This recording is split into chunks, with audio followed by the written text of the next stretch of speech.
وإذ قلتم يا موسى لن نصبر على طعام واحد فادع لنا ربك يخرج لنا مما تنبت الأرض من بقلها وقثائها وفومها وعدسها وبصلها قال أتستبدلون الذي هو أدنى بالذي هو خير اهبطوا مصرا فإن لكم ما سألتم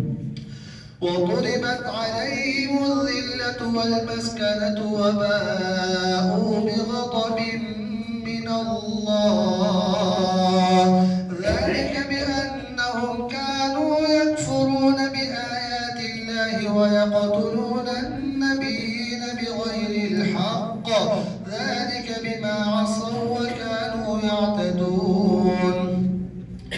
إن الذين آمنوا والذين هادوا والنصارى والصابئين من آمن بالله واليوم الآخر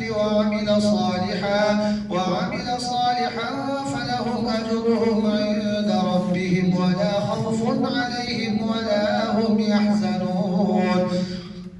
وإذ أخذنا ميثاقكم ورفعنا فوقكم الطور خذوا ما آتيناكم بقوة واذكروا ما فيه لعلكم تتقون ثم توليتم من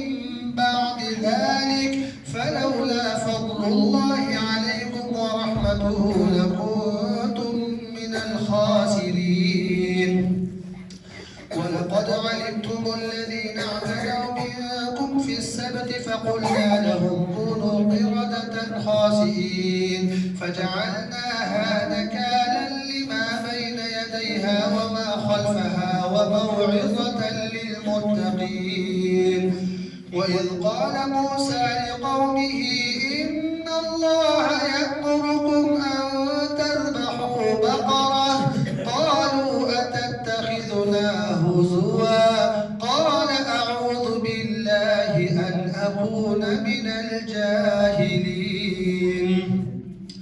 قالوا ادع لنا ربك يبين لنا ما هي قال إنه يقول إنها بقرة لا فارض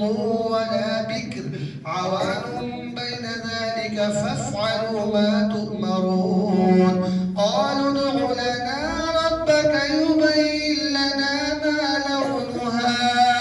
قال إنه يقول إنها بقرة صفراء